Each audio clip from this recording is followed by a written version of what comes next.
Hello witchy people, I am back again for another YouTube Pagan Challenge 2018 and tonight is the letter K, once again second time round.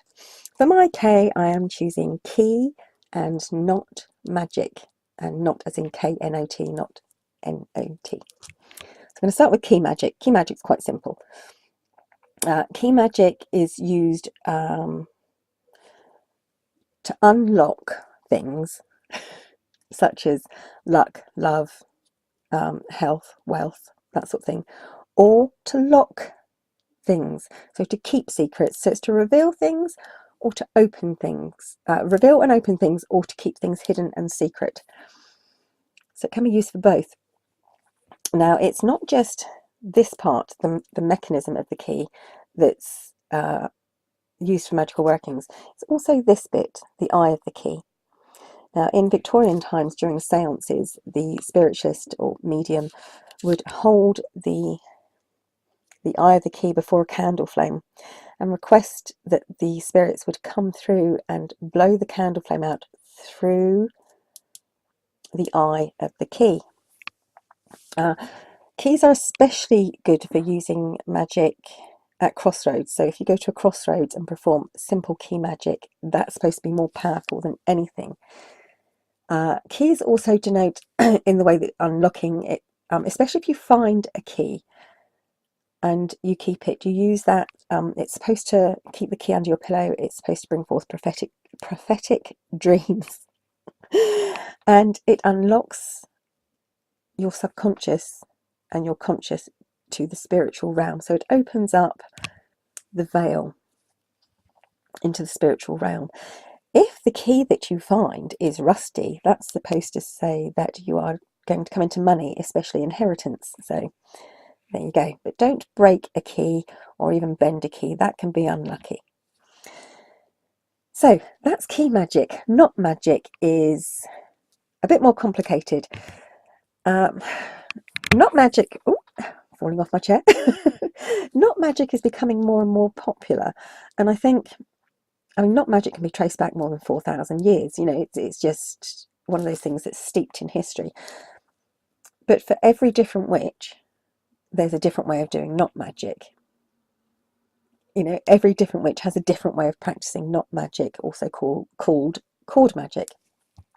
Now, knot magic basically is a practice of tying knots into string, cord, ribbon, rags, cloth, fabric, anything that you can tie a knot into, raffia, all sorts, altar cloths, anything like that. For spell workings and magical purposes, for some traditions of witchcraft, it really does, how many knots you tie, has to be very specific. For some traditions, it's always 9. For other traditions, it's a numerological. You tie as many knots as the numerological specifics to the spell. The colour of the fabric or the cord that you choose is also important, because that can correspond with the spell workings that you do. I don't do it that way. Mine's a lot more simple. One thing as well as in folklore as well, knot magic, knot work was very specifically connected to weather, and more specifically the wind. Sailors used to tie knots in huge great big pieces of rope, and one knot was to call forth a mild wind, 2 knots was a strong wind, and 3 knots was a gale. So that's a sailor thing, and even like old farmers and old wives' tales denote similar things. So what else can I say about knots? Right, the knot, like I said, obviously it's not knot. What you tie the knot in isn't as important as the knot itself.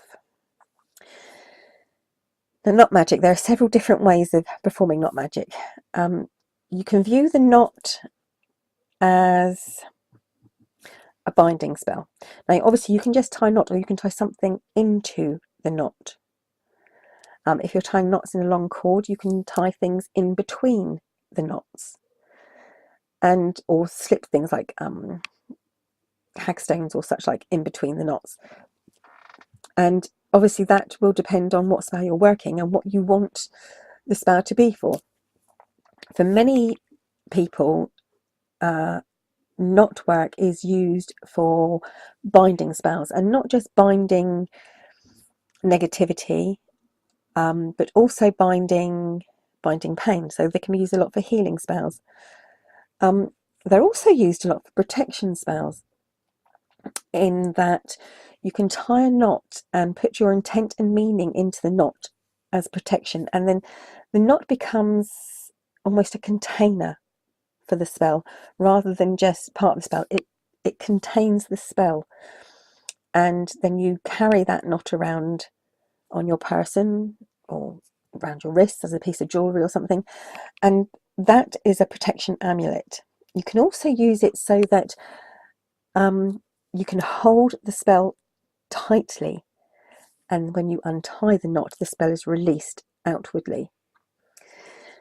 If you are doing a knot spell and your intent is that the spell must end when the knot is untied, not just be released, but the spell will end when the knot is untied, you can't do that after the spell's finished. You have to put that intent and meaning into the spell as you tie the knot, or even before you tie the knot, but certainly before the knot is finished.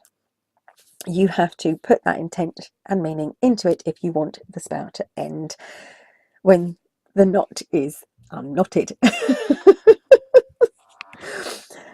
Okay, that's about it really. Like I said, so my brain's gone blank again. For binding spells, healing spells, protection spells, for holding spells, and using that magic contained there around you, so as a continuous onward spell, or to contain the spell completely until you untie the knot and release it, and remembering that if you want the spell to end when the knot is released rather than when the knot is untied rather than just release the spell, you must put that intent into it as you tie the knot or before you tie the knot, not after it's finished. There you go. I've rambled on enough. That is my YouTube Pagan Challenge 2018 round 2, letter K. I hope I made some sense. Thanks for watching, witchy people. Bye bye for now.